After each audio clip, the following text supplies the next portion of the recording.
सुप्रभात प्यारे छात्रों, आइए इस वीडियो द्वारा पढ़ते हैं बेहद मज़ेदार कविता बंदर का धंधा। कविता लिखी है कवि नरेंद्र गोयल जी ने। आइए नरेंद्र गोयल जी का परिचय करा लेते हैं। नरेंद्र गोयल जी, जिनका जन्म उत्तर प्रदेश के गाज़ियाबाद में पिलखुआ इस गांव में 21 अक्टूबर 1963 में हुआ।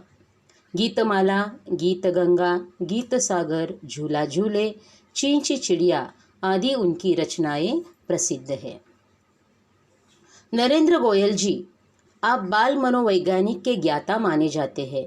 आपने बालोपयोगी बहुत सारी रचनाएं हिंदी जगत को दी है। प्रस्तुत कविता में नरेंद्र गोयल जी ने जंगल में पाई जाने वाली जड़ी बूटियों द्वारा होने वाले पारंपरिक उपचारों और उसके प्रभावों पर हास्य के माध्यम से प्रकाश डाला है। आइए देखते हैं मज़ेदार कविता बंदर का धंधा। हाथ लगा बंदर के एक दिन टूटा फूटा आला, झट बंदर ने पेड़ के नीचे कुर्सी मेज ला डाला। हाथ लगा बंदर के एक दिन टूटा फूटा आला, झट बंदर ने पेड़ के नीचे कुर्सी मेज ला डाला। भालू बोला आकर मुझको खांसी और जुकाम, बंदर बोला तुलसी पत्ते पीपल की जड़ थाम। भालू आकर बोला मुझको खांसी और जुकाम, बंदर बोला तुलसी पत्ते पीपल की जड़ थाम। पानी में तुम इन्हें उबालो सुबह शाम को लेना, खांसी जब छू मंतर हो ए फीस तभी तुम देना। पानी में तुम इन्हें उबालो सुबह शाम को लेना, खांसी जब छू मंतर हो ए फीस तभी तुम देना।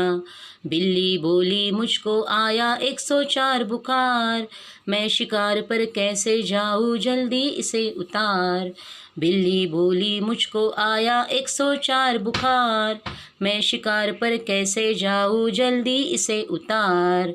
बंदर बोला रस गिलोय का 3 बार तुम पीना, कल से ही तुम डांस करोगी ईना मीना डीना। बंदर बोला रस गिलोय का 3 बार तुम पीना, कल से ही तुम डांस करोगी ईना मीना डीना। तभी लोमड़ी आकर बोली चिकना सुंदर मुझे बनाओ, मैं ही दिखूं सबसे सुंदर ऐसी बूटी लाओ। तभी लोमड़ी आकर बोली चिकना सुंदर मुझे बनाओ, मैं ही दिखूं सबसे सुंदर ऐसी बूटी लाओ। बंदर बोला घी कुंवार तुम दोनों समय लगाओ, चमकेगा कुंदन सा चेहरा फीस मुझे दे जाओ। बंदर बोला घी कुंवार तुम दोनों समय लगाओ, चमकेगा कुंदन सा चेहरा फीस मुझे दे जाओ। चल निकला बंदर का धंधा अब वह मौज मनाता, अच्छी अच्छी जड़ी बूटियाँ जंगल से वह लाता, अच्छी अच्छी जड़ी बूटियाँ जंगल से वह लाता। देखिए छात्रों, इस मज़ेदार कविता का हमने गायन किया है। आइए अब देखते हैं इस कविता का सरल अर्थ। कवि इस कविता द्वारा हमें क्या कहना चाहते हैं, यह हम अब देखते हैं। हाथ लगा बंदर के एक दिन टूटा फूटा आला। आला मतलब डॉक्टर का स्टेथोस्कोप, जिससे डॉक्टर को बीमारी का पता चलता है, वह चीज़। जंगल में रहने वाले एक बंदर को एक दिन कहीं से डॉक्टर का एक टूटा फूटा स्टेथोस्कोप मिल जाता है। वह कहीं से जल्दी से एक कुर्सी और एक मेज़ लाता है और एक पेड़ के नीचे रखकर अपना दवाखाना खोलता है। बंदर के दवाखाने में सबसे पहला आता है भालू, और भालू बंदर को कहता है कि मुझे खांसी और ज़ुकाम हो गया है, कुछ तो इलाज करो। अब बंदर उसे क्या कहता है? बंदर उसके हाथ में तुलसी के पत्ते और पीपल की जड़ देता है और उसे कहता है कि इनको पानी में उबालकर सुबह शाम को पीना, और जब खांसी जुकाम बिल्कुल ठीक हो जाए तभी तुम मुझे फीस देना। छू मंतर होना मतलब गायब होना। तभी बिल्ली आती है और बिल्ली कहती है कि मुझे 104 बुखार है और मुझे शिकार पर जाना है, इसलिए इस बुखार को तुम जल्दी से जल्दी उतारो। बंदर उस बुखार के लिए उसे एक इलाज देता है। वह क्या कहता है? उसे गिलोय का रस 3 बार पीने के लिए कहता है। अब गिलोय का मतलब है गुड़वेल, जिसे मराठी में गुड़वेल कहते हैं। बुखार उतारने के काम में यह वनस्पति आती है। हमारे आयुर्वेद में प्राचीन कालों से इस वनस्पति का प्रयोग किया जाता है। बहुत ही महत्वपूर्ण और असरदार यह वनस्पति है, जिसका नाम है गुड़वेल। मराठी में कहते हैं गुड़वेल और हिंदी में कहते हैं गिलोयम। बुखार उतारने के काम में यह वनस्पति, यह जड़ी बूटी आती है। लोमड़ी भी आती है और बंदर से कहती है कि मुझे तुम सुंदर बनाओ, मुझे सबसे सुंदर दिखना है, इसलिए ऐसी कोई जड़ी बूटी लाओ जिससे मैं सुंदर दिखूं।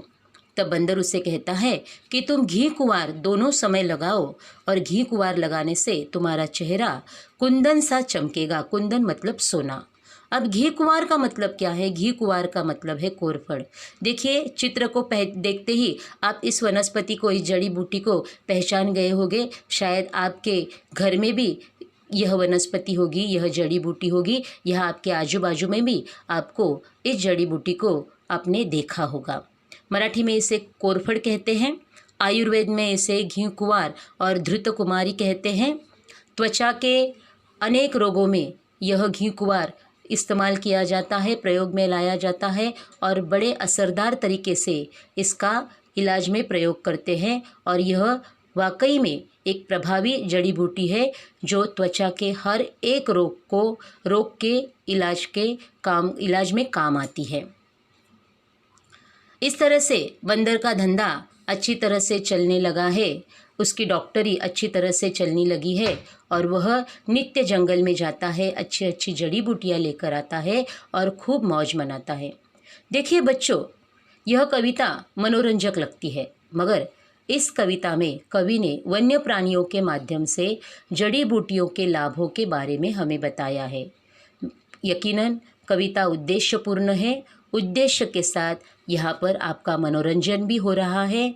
आशा है आपको यह कविता बेहद पसंद आई होगी और इस कविता का सरल अर्थ आपके समझ में आया होगा। धन्यवाद।